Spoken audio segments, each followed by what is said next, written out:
Folks, thanks for tuning in to the Saturday edition. As you know, we usually look at the week ahead, and we're going to be doing that, but we have to focus right now on what I predicted would be happening, and others predicted it also, related to the attack on Iran, which is in full force right now, having launched earlier this morning. And we were talking this week, the regular watchers and listeners will know that I said moving all of these assets, whether we're talking about fighter pilots, aircraft carriers, etc., to the Middle East was more than just a warning. And keep in mind that the inevitability of Iran and its leaders and their open public comments, which says they want to evaporate Israel, they want to evaporate the United States, basically evaporate Western culture, and the underlying theological themes with that particular Islamist regime, which is that the 13 Imam will emerge. This is a prophetic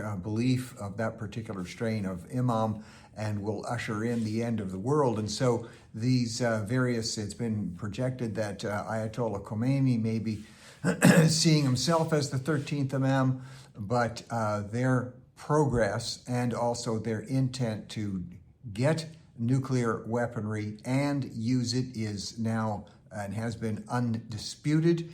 And that is the reason that despite lots of warnings, the U.S. has done the launch that they have launched today. It's interesting to see and hear also, not just today and yesterday, but it's been ongoing for years, that the Islamist extremists say to us in the West, we are going to win because you fear death and we embrace death.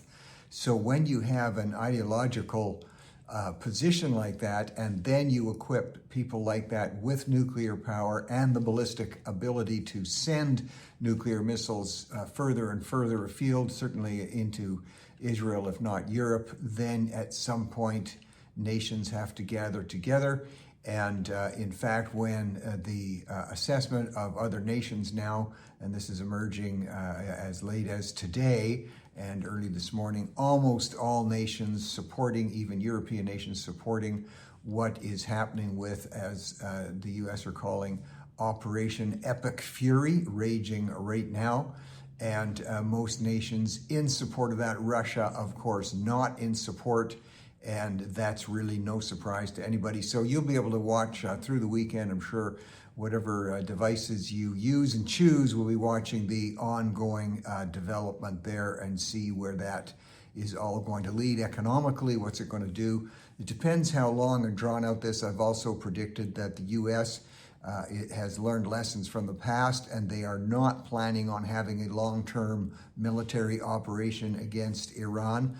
I do not think you're going to see so-called boots on the ground in Iran, because that would quickly lose support in the U.S., because we know that media immediately goes to supporting anything that is on the culturally Marxist left, and erosion through of support in the U.S. and around the world would increase if American soldiers or international soldiers are dying on the ground in Iran. Watch for the Strait of Hormuz. That's where a huge percentage of world supplies goes through there by the shipping industry, and obviously all major shippers are averting around that. They're choosing more expensive routes, like around the south of Africa, and other routes that are going to be more expensive. So watch for some. I think it'll be temporary there. We'll see how this all rolls out.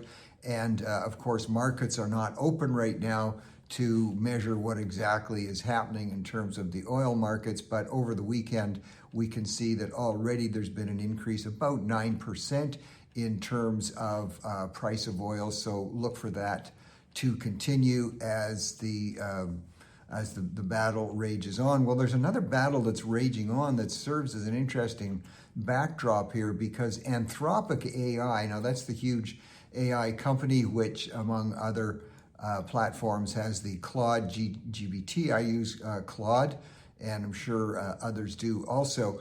But the United States, President Trump and his his Minister of Defense have kicked Anthropic out of the military provision of AI. And the reason they've done this is because they have said the backdrop to that is Anthropic AI and its founder, Dario Amodei, has said that they are going to put restrictions in terms of the capabilities that they're giving to the U.S. for strategic military purposes. They're going to limit it. They say, well, we'll sell this amazing technology which allows for fantastic coordination of military assets. Can even, send up like 1,000 drones over an area, and the drones talk to themselves without human involvement and make their assessments on where and how to attack. And so what Anthropic AI has said is we're going to censor in a way what the U.S., the limits to which they can use this AI military technology. And of course, the U.S. administration has said, no, we have to be able to make decisions, especially on the battlefield, to protect our own soldiers, etc.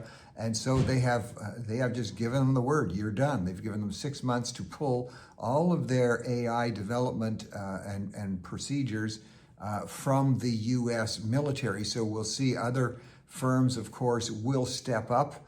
And this is a very dramatic shift. Add to that the fact that NVIDIA stocks dropped 5%. I think they're going to continue to go up in the long run, but they took a hit just this last week, as we had predicted they would, because there's so much discussion about the fact that can these AI systems, any AI systems, I'm not talking about just defense now, in fact become autonomous on their own and begin to make their own decisions without, as they say, humans being in the loop. There's some considerable concern that they can do this. That makes especially government agencies nervousness. So as we're going to see, this will be ongoing in the days, months, weeks ahead in terms of development of AI. Can they develop? How far do we want to let autonomous artificial intelligence be able to make its own decisions without interference? You're seeing some of the nervousness in the markets because the investors are saying, well, how much is government going to interfere at this particular point? And what's that going to do to companies like NVIDIA, who are selling, of course, the chips and other inputs, the processors that go into AI development. So keep an eye on that. And it's not just showing up in terms of technology itself, but the Secretary of Defense, Pete Hegseth, had just announced this week that all military personnel who take advanced education, that would be further to, this would be sort of PhD level, master's level, are still going to be able to do that, but not at the most woke universities. So they are canceling the funding of anybody in the military who is wanting or was planning to go to, for instance, Harvard, Princeton, Yale, some of the so-called most woke universities. And what the Trump administration is saying, yes, you have freedom of speech, you can continue to promote your woke ideology, but you will not be getting federal funding to do that. So very interesting to see that word going out. Certainly I can tell you from my experience being asked to present in a number of university situations relative to government programmings, whether it's government involvement in the energy industry or government involvement in things like security areas, which I've been involved in. It was very easy for me to see that, yes, there are in Canada also, we would call it the university situation would be dominated by what would be known as leftist ideology, woke type ideology. And the US is saying, as far as they're concerned, for their universities, this will only hamper the ability to have clear-minded thinking going on. So no funding going to those, to the military taking part at any of those universities. It shows, it speaks a little bit again to lost opportunities in Canada, where Premier Ford in Ontario, we've mentioned this, has radically allowed funding to increase, and he's allowed universities to also increase tuition costs, which would also mean debt costs on students, but has not required anything from them to allow, for instance, more freedom of expression within all of their woke departments, more true open discussion and debate. So well-intended, but a lost opportunity there in Ontario in terms of ramping up the funding, but not requiring universities to be truly inclusive and allow significant other expressions of ideology there. And that's not just in Ontario, it's not just in the military in the US, but a 20-page report was just released relative to the Department of Education in California and the schools there, and it was focused on the question of to what degree is it an actual policy within the Department of Education to not give parents the information when their kids are either transforming or wanting to do a transgender move. And not only do they not, have they said we are not going to tell parents about that, but in-depth special codes have been developed where in fact on the registration systems, the students could be listed there on an entirely different gender into which they were born, and parents not even know about that. So again, it comes down to why does government, this is one of these 80-20 issues. 80% of people would be in favor of kids not being indoctrinated, but waiting until they're adults to make those decisions. And yet here's another case of a teachers association, teachers union going ahead and hiding the information from parents anyway. And the California state has been told by the federal government that they could lose $5 billion of funding if they continue this practice of hiding trans information from parents. So we're going to see, because there's constant, from teachers unions and associations, there's constant criticism of governments not funding enough. And here they could be, if they're going to continue this practice of hiding information from parents, they could be giving up $5 billion of funding. Let's see just how committed they are to students and to funding. The other area that must be looked at, and there's an increasing outcry and also just an urgency to be looking at the subject in light now of another trans-related shooting, to look at, because the percentage of shootings which would be classified by individuals who would be coming from that trans community is very, very high, much higher on a percentage basis. I'm saying this carefully, on a percentage basis from those who are not identifying as trans individuals. So why is that? Are we really open-minded? Are we going to be able to really look at this and try and decipher what is going on? Well, areas and jurisdictions, as I've said, whether we're talking about provinces or states, which are not being careful in terms of their own spending, where taxes continue to increase, where woke ideology continues in the views of many to stifle true education and true discussion and open discussion. The state of Massachusetts has just, their numbers have just been published showing a significant decline, people leaving the state in one area, but coming in another area.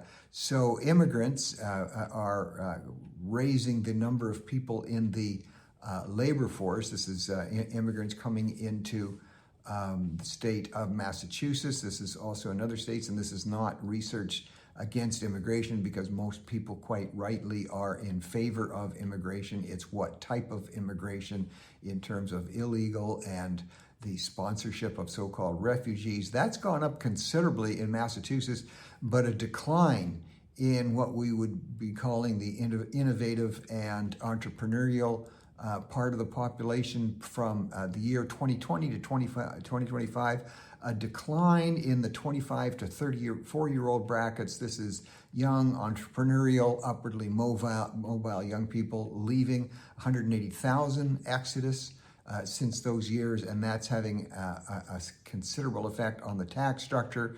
And of course, the Massachusetts state government, being significantly left-leaning, continues to raise taxes. I think, unfortunately, what you're going to see is the vicious circle of productive people leaving and non-productive people possibly in a bigger percentage staying. This also reflects what's happening in states like Florida, North Carolina, and Texas, all showing increased income and increased input of people in their best earning and learning years and wanting lower taxes moving in. Well, in Canada, it's been interesting. The debate has raged, and Canadians have been encouraged by their government to not have anything to do with the U.S. Don't go there, don't travel there, don't sell your stuff there. Look to China, look to Cuba, look to these other areas. But it seems in the area of culture, it's okay for Canadians to go southward. If you tune in to Saturday Night Live tonight, and I watch it occasionally. The skits there are notoriously unfunny, but it's sort of interesting to watch some of them. And so the record-breaking TV show Heated Rivalry, which is a story, a hockey story really, but it's featured two hockey players who obviously are fully involved in a same-sex relationship, one of them being a Russian, and the person who plays the Russian player, Connor Story, he plays Ilya in the series, he's going to be hosting this Saturday Night Live. So I guess from a Canadian point of view, it's okay to go south and be friendly and to buy their product and to watch their product if you have a certain philosophical position, and if you don't, then stay out of there. Well, in another very interesting shift in culture, and this is completely departed from everything we've just been looking at already today, Burger King has made a major announcement. They're doing a shift, the first time in over 10 years. They're updating and upgrading their Whopper, their famous big burger. They're upgrading it, and so people are thinking, well, does that mean with all of the focus on, vegan and anti-meat, etc.? No, they're not adjusting the size of the patty. The size of the patty will be its usual generous size. What they're doing is upgrading the size and the taste of the bun itself and of the mayo. And they're saying it's a new upgrade to the Whopper. So those of you who are inclined that way, you may want to look at that cultural shift. Interesting when you look at the history of Burger King. It was way back in 1957 when the founders of Burger King were literally driving. It was in Florida, and they went through a local area and they saw a huge lineup outside of a local burger place.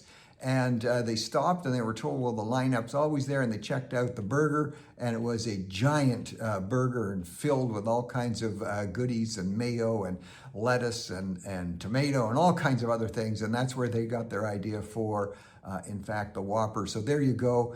The church attendance has come up this weekend again in terms of the ongoing discussion. And it's got a double backdrop. First of all, most people who would call themselves sane, who would call themselves normal, really upset with Candace Owen and her ongoing attack on the widow of Charlie Kirk, who was assassinated. I'm not even going to talk much about that because, frankly, she's become completely unhinged in so many areas. But in fact, today you can be unhinged. There is a market for wild and crazy, and you can become rich at that. But overall, the question has been, has church attendance increased? It continues to show church attendance, especially in the area up to 35-year-olds, continuing to increase.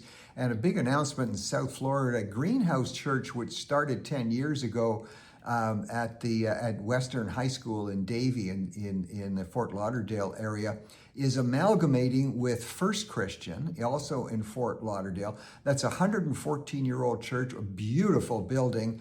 So their greenhouse is moving out of the school they've been in for 10 years. They're having ongoing growth and joining forces with First Christian. It's a trend you're seeing in terms of stewardship itself. Like, why build? Do you have to always build a new building? What about looking at beautiful church buildings which may, in fact, not be as populated as they were in the past because of the particular denomination? It's denominations that are becoming more and more woke, that are losing members, and so church is looking at that, which may be a good thing, because the other denomination, or let's say the other religion that is looking at and increasingly occupying these deserted churches is the Muslim community throughout the United States and in Canada, also moving into these big churches. So take your pick there, folks. These are the trends. Be watchful over the weekend, and many people, of course, will be prayerfully watching and concerned what happens relative to Iran and the thousands and tens of thousands of people who have been killed there. Let's pray for peace there, and have a great weekend. Thanks for tuning in.